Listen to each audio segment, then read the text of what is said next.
ኢትዮጵያ ያላት የተፈጥሮ ጸጋ ለመስራት ዝግጁ የሆነ አመራር የአመራሩን መንገድ ተከትሎ አመራሩንም ጭምር ገፍቶ ወደ ልማትና ወደ ስራ መግባት የሚችል ህዝብ እስካለ ድረስ አገሪቱን በአጭር ጊዜ መለወጥ የሚቻል መሆኑን የሚያሳይ ነው። በተለይ አሁን በወለጋ በሁሉም ዞኖች ያደረግነው እንቅስቃሴ በግሌ ወለጋ ብዙ ጊዜ ከልማት ጋር ሳይሆን ከጸጥታ ችግር ጋር ማያያዝ በጣም የተለመደ በሆነበት አንዳንዴ አሁን ሳስበው ከአንድ ቦታ ወደ ሌላ ቦታ መንቀሳቀስ ማስቸጋሪ ተደርጎ የሚሳልበት አካባቢ መጥተን በዚህ ደረጃ እጅግ በጣም ተስፋ ሰጪ እንቅስቃሴ የታየበት ህዝቡም የታየውን እንቅስቃሴ ማድነቅ ብቻ ሳይሆን የበለጠ ጎልቶ እንዲወጣ የበለጠ እንዲጠናከር ለማድረግ ሙሉ ቁርጠኝነት ያሳየበት ሆኖ ስላየሁት በጣም ትልቅ ነገር ነው የተሰማኝ። እንዳልኩት ይሄን አካባቢ በጣም ከረጅም ጊዜ በፊት በተወሰነ ደረጃ አውቀዋለሁ። ግን ብዙ ጊዜ ልማት ርቋቸዋል ተብሎ ከሚነገሩ አንዳንዱ አፍራሽ መልእክት ለማስተላለፍ በሚፈልግበት ሰዓት ህግና ስርዓት የሌለበት አካባቢ ተደርጎ የሚቆጠር የነበረ ነው። በተግባር ግን ህዝቡ ተፈጥሮ የለገሰውን ጸጋ በራሱ ጉልበት በልጆቹ አመራር ጭምር አጠናክሮ ወደ ተሻለ ደረጃ ለማድረስ የሚንቀሳቀስበትና ትልቅ ተስፋ ያለበት አካባቢ ሆኖ ነው ያገኘሁት። ድፍን ወለጋ የልማት ስራዎች ስናይ ነው ያልነው። ቄለም ወለጋ ነበርን ጠዋት፣ ከዚያ ምዕራብ ወለጋ ጊምቢ አካባቢ ነበርን። አሁን ምስራቅ ወለጋ ነቀምት ነው ያለነው። በሶስቱም ዞኖች ያየኋቸው ስራዎች ተስፋ ሰጪ አስደሳች ናቸው። የወለጋ ህዝብ ሰላም ወዳድ፣ ስራ ወዳድ፣ በፍቅር የተሞላ ህዝብ ነው። ከውጭ ሆነው ሰዎች እንደሚሉት አይደለም። እውነት ለመናገር የወለጋ ህዝብ ጠላቱ እንኳን ቢሆን ተጎርቶ ደክሞ ቢያይ ለመርዳት ልቡ የቀና እጁ የተዘረጋ ህዝብ ነው። ትምህርት የሚወድ ዕውቀት የሚወድ ስራ የሚወድ ህዝብ ነው። በሆነ ዘመን የተወለሻሹ ጉዳዮች አሉ። ከቅርብ ጊዜ ወዲህ ደግሞ የልማት ስራዎች ተጀምረዋል። የነበረኝ መልእክት እንበርታ፣ እንስራ፣ ለሀገር ብልጽግና በጋራ እንቁም፣ የህዝባችን አንድነት ይጠናከር፣ በረባ ባረባው ከመባላት ከመጣላት ከመዋጋት አንዱ ያንደኛውን ሩጫ ከማገት ከማድከም እንቆጠብና በጋራ ሆነን ልማት እናረጋግጥ ነው። ወለጋ ዛሬ ከፍተኛ የደስታ ዝናብ የሚዘንብባት ምድር ናት።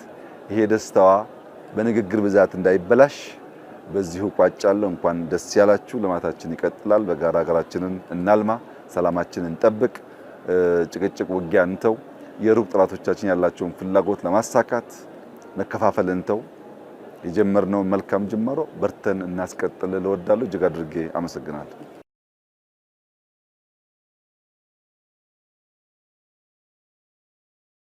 ከዛሬ 9 ወራት በፊት በምስራቅ ወለጋ ነቀምቴ ከተማ ተገኝተው የነበሩት ጠቅላይ ሚኒስትር ዶክተር አብይ አህመድ በወለጋ ስቴዲየም ለተሰበሰበው ህዝብ ሰላማችሁን ቀዳሚ አድርጉ የሚል መልእክት አስተላልፈው ነበር። መቶሮሞ ጉቱፍ አስነቀምቴራ ለብሲን ሀር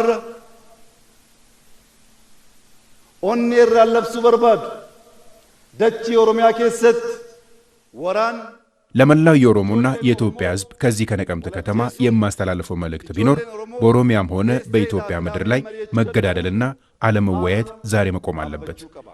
በጠላት መታለልና በጠላት አጀንዳ መጠለፍ ይብቃን። እኛ እርስ ለእርስ መወያየት አቅቶን እንዴት ከጠላቶቻችን ጋር መወያየት ተቻለን? ስለዚህ እንዴት አብረን መወያየት ያቅተናል? ይህ መታሰብ አለበት። የማይቻልም አይመስለኝም። ባህልና እሴቶቻችን የሚያሳዩን መወያየትና ምክክርን ነው።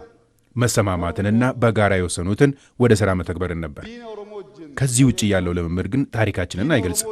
ስለዚህ ከታሪካችን ተምረን ለህዝባችን ሰላም ማምጣት እንድንችል ጦርነትና መገዳደል ይብቃን። እጅ ለእጅ ተያይዘን ሀገራችንን ለማልማት አብረን እንድንቆም ለመላው ህዝባችን ከነቀምት ከተማ የሰላም ጥሪን ለማስተላለፍ ፈልጋለሁ። ሀርከውል ቀበኔ ብየኬኝ ሚሶምሱፍ ወሊን አከዳበኑፍ መቃ ኡመተ ወለጋ መቃ ሰበ ኦሮሞ ጉቱቲን ለብሲፍ ጋፊኮ መጋለ ነቀምቴራ እስኒ ኢብሱን በርባድ ይህን ጥሪ የተቀበሉ በሰውም በተፈጥሮም በብዙ ጸጋዎች የታደሉ የወለጋ ዞኖችም ከጸጋዎቻቸው ትሩፋቱን እንዲያጣጥሙ ሰላም በህዝብ ተረጋግጧል፣ በተግባርም ተገልጧል። ዳግም በወለጋ ምድር የተገኙት ጠቅላይ ሚኒስትር ዶክተር አብይ አህመድም የሰላም ፍሬ የሆነውን ልማት ጎብኝተዋል። ይህንንም መልእክት አስተላልፈዋል። ቄጦ ከሌስ ትናንት ጠጥተነው ታጥበንበት ያደግንበት ቄጦ ወንዝ ዛሬ ላይ እዚህ ተገኝተን ስለ ልማት ስለ ሰላም እንድናወራ ምክንያት ስለሆነንና የፈጣሪ ስጦታ ለህዝባችን የተሰጠ ስፍራ ላይ በመናገሬ የተሰማኝን ደስታ ለመግለጽ ወዳለሁ። ገመቹት ተዳጋም ሲኒብሱ ወርባድ ህዝባችን ለሰላም ልዩ ስፍራ ያለው የልጆቹን መጠሪያ ጭምር ሰላምን የሚገልጽ ነው ያሉት ጠቅላይ ሚኒስትሩ ለሰላም ቅድሚያ መስጠት እንዲህ ያለ ልማትን ለማየት የሚያግዝ ነውም ሲሉ አክለዋል። በቅርቡ የሰላም ጥሪን የተቀበሉ የገቡ ብዙ ጥፋቶች እንዳይደርስ ማድረጋቸውንም በማንሳት ኤኛ ከነት ኦቦሎወንጌኝ በቅርቡ ወንድሞቻችን ከዚህ በፊት ትግል በሌላ መንገድ የመረጡ ህዝባቸው ያቀረበላቸውን ጥያቄ ተቀብለው አብዛኞቹ እየተመለሱ ነው። የተመለሱትን ማመስገን ያስፈልጋል። የተመለሱትን ማመስገን ተገቢ የሚሆነውም 1 2 3 ወራት ቢቆዩ ኖሮ ከዚህም ከዚያም የሚጠፋው ነፍስም ሆነ ንብረት ሰፊ ይሆን ነበር። ስለዚህ መገዳደሉ ምንም ስለማይጠቅም አሁንም በጫካ ያላችሁ የገቡትን ፈለግ ተከትላችሁ ግቡ። ትኩረታችን ከህዝባችን ጋር ሆኖ ልማት መሆን ይኖርበታል። ኡመተኬኛው ጅንታኔ ናኖ ኬኝ ሚሶምሱ ተውቀባ ከወርቅ እስከ ቡና ከሰብል እስከ እንስሳት ልማት ባለቤት የሆነው ወለጋ በሚያጋጥሙት የሰላም መደፍረስ ግን ይህን ሀብት ሳይጠቀም ቀርቷል። አሁን ግን ጊዜው የልማት በመሆኑ ልንጠቀምበት ይገባል ሲሉም ጠቅላይ ሚኒስትሩ አጽንኦት ሰጥተዋል። ቡናን ፍሎላል ሆምሽቱማ ጉዲሴ የአንፊሎን ቡና እንመልከት። ልማትን አስፍቶ ኤክስፖርትን የሚያሳድግ መሆኑን መመልከት ሲገባን ይህን የሚያህል ቡና እዚህ ያለ ለቅመን መጠቀም ሲገባን መገዳደያ ስፍራ የሚገባ መሆን አልነበረበትም። የተሰጠን ለልማት ነው። ችግር ቢኖርም ቁጭ ብለን እንደ ባህላችን እንድንመካከርበት ነው። ስለ ሆራ እንስሳት ሀብት፣ ወርቅና ሌሎች ጸጋዎች እንደ ጎረቤት ሀገራት የውጭ ምንዛሬ እንድናገኝ ማድረግ አለብን። ይህ አካባቢ ከተሰጠው የማይገባው ስም መውጣት አለብን።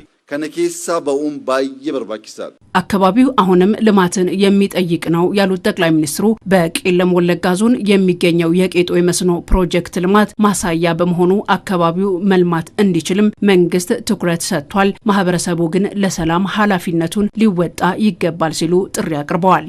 ኦሮሞን አለንፈተመለ ሚያን ቤከኔል ካላኘኩት የምግብን ጣዕም ማወቅ አይቻለንም እንደሚባለው ህዝባችን የቄጦን ልማት ካላየው ካልቀመሰው ሊያውቀው አይችልም። ለምን ካላችሁ ይህ ውሃ በአባቶቻችን በእኛም ጊዜ አለ። አሁን ልጆቻችን ከዚህ ልማት እንዲጠቀሙ ጠግበው ወደ ትምህርት ቤት እንዲሄዱና አሁን የሚታየው የልማት ጠብታ ባህር እስኪያክል ህዝባችን ልጆቻችን በሙሉ ልብ ልንመልስ ይገባል ማለት ያለባቸው አሁን ነው። የሃይማኖት አባቶች፣ የሀገር ሽማግሌዎችና አባገዳዎች፣ ምሁራን ይበቃናል ብለው ከወሰንን ይህን አካባቢ ለማልማት ጥቂት ዓመታት ይበቃናል። ናኖ ከነ ጅጅሩፍ ወጋም ሙራሰኑ ጋር